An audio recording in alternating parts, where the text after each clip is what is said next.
What's up, guys? EJ Talk Sports here, back with another video, this time covering the Aston Villa versus Arsenal game. We know what happened last season between these two teams, Aston Villa beating Arsenal twice, both home and away. And if Arsenal had even won one of those games, hypothetically, they would have gone on and won the league. So we know the tension for this game was high. We already covered the Manchester United versus Brighton game, which again was so exciting, and we've had beautiful amount of games this Saturday. So I'm going to be covering the Aston Villa versus Arsenal game.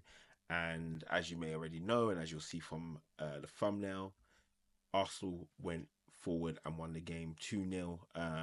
Very impressive victory. Not in terms of the performance, but I would say more in terms of obviously the result.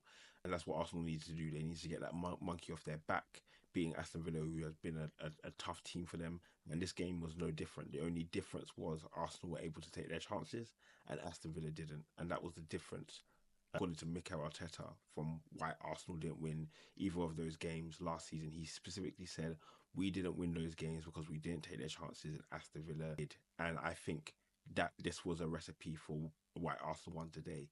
Aston Villa were competitive as they are when they play Arsenal most times, but they didn't take their chances and Arsenal did. So we're going to go through all of the stats, key performances, key takeaways from this game.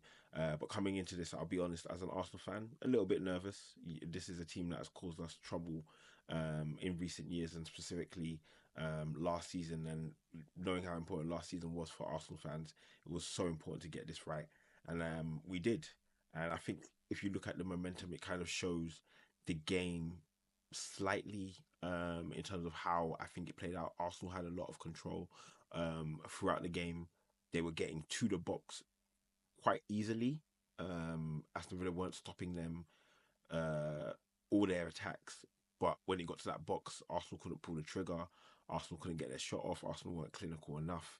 And it looked to be a theme that would show itself once again. As we mentioned, Mikel said the reason Arsenal didn't win last season because they weren't clinical, and to me it seemed like we could potentially be going down that same avenue.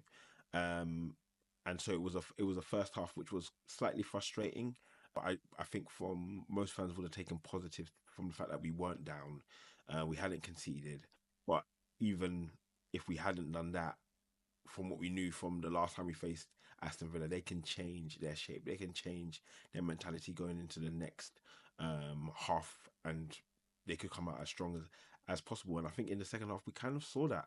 We kind of saw Aston Villa come out with more intensity, especially to kick off the second half. Looking at the stats, 39% possession to Arsenal 61. That goes in accordance to what we were saying. The control was with Arsenal. They were getting the ball up the pitch with relative ease. They were getting to Aston Villa's box with relative ease, but getting the shot off, making the most of the position that they found themselves in wasn't their strong point.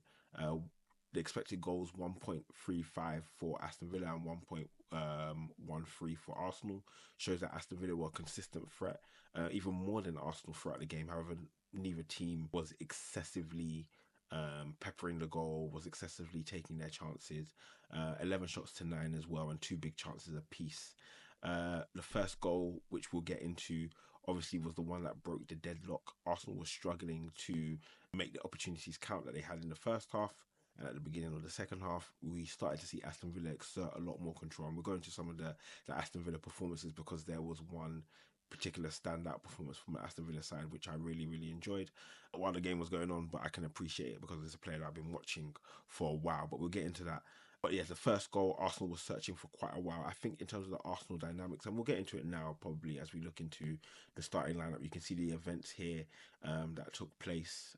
Leandro Trossard getting the first goal, breaking the deadlock, and Thomas Partey getting the second.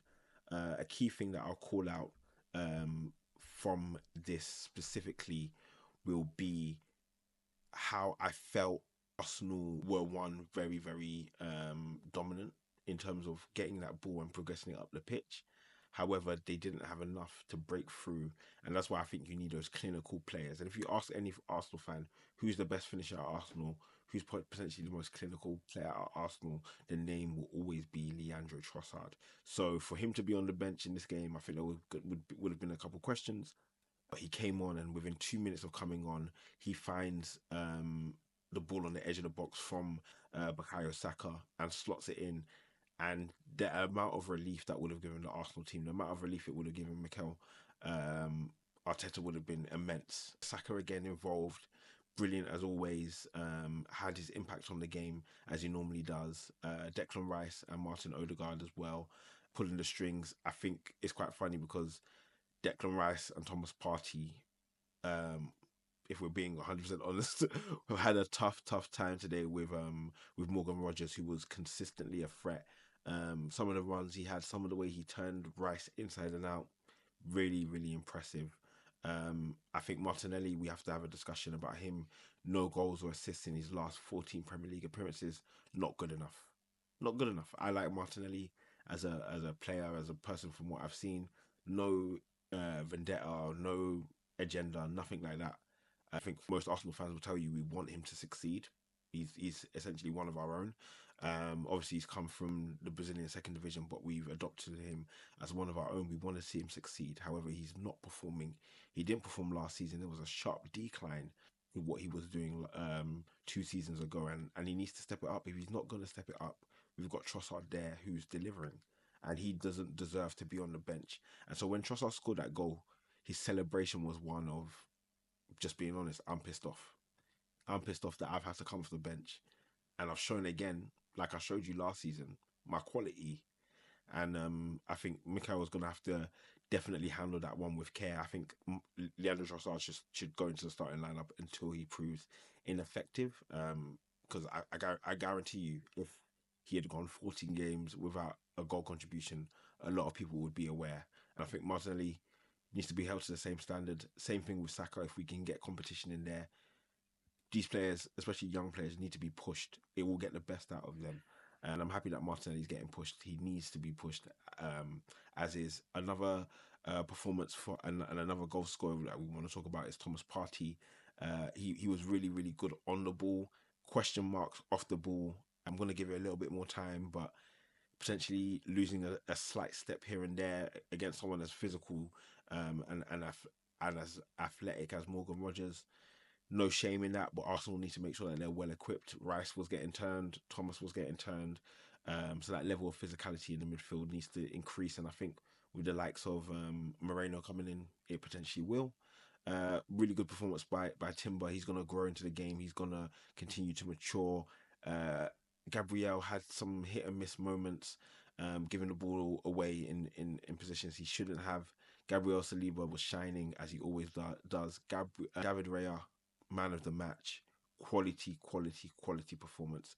A lot of question marks last season, rightly or wrongly. I was one of his defenders, if I'm being honest with you. I'm one of the people who called for Ramsdale to be dropped, even before there was an inkling of us looking at a goalkeeper, just because of his mentality, just because of his concentration. I wasn't a fan of it. Here comes in, what statistically one of the best goalkeepers in the league the season he joins Arsenal, had some bedding issues, made some errors which I think were potentially blown out of proportion by Arsenal fans who had an affinity to Ramsdale. There's nothing wrong with that. But Raya, over time, has shown his ability, and up there with the Porto quarter final that we had. Also, sorry, Porto last round of 16 that we had. This is up there with his most impressive games. He kept Arsenal in the game that they could have been out very easily.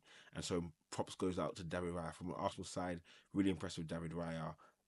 Really impressed with Bukayo Saka, with Saliba and Leandro Trossard, which we'll cover as well when we look at the substitutions. From Aston Villa side, again, I think they're going to bed themselves into the season. They've got a really strong team. I think for me, looking at the team, Morgan Rogers was the standout performer for me. Expected a lot more from Ollie Watkins, if I'm being honest with you. Didn't think he performed enough and to the level that we expect. Same thing from Bailey, same thing from McGinn. Expected a lot more from that front four, if I'm being honest with you. And so they need to take a look at that and what they can do to impact the game a lot more, because this is a game last season that they won, and whether you say they deserve to win it or not, they won it, and this is 3 points that they're going to have to make up elsewhere. So something for Aston Villa to work on.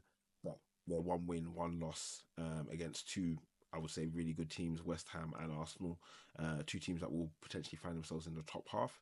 And so you got got to take that balance, and I think Aston Villa will be in and around that top 4, 5, 6 position, which we predicted them to be in anyway. Looking at the substitutions as well, we're just going to take a quick look. Leandro Trossard, Calafiori came off the bench late, so did Reece Nelson. From a Aston Villa side, nobody particularly stood out when watching the game, and from the football ratings, no one else stood out either. So that was the game, guys. Make sure to leave your likes, your comments. I want to hear what you thought. Who was your standout player of the game? What do you think either Aston Villa or Arsenal needed a transfer window to bridge that gap? For Aston Villa, it's getting top 4 again. That will be their aim, no doubt about it. For Arsenal, it's winning the league. What can they do? Big victory for Arsenal. Great game to watch. Guys, make sure to subscribe as well, and I'll catch you soon. Peace.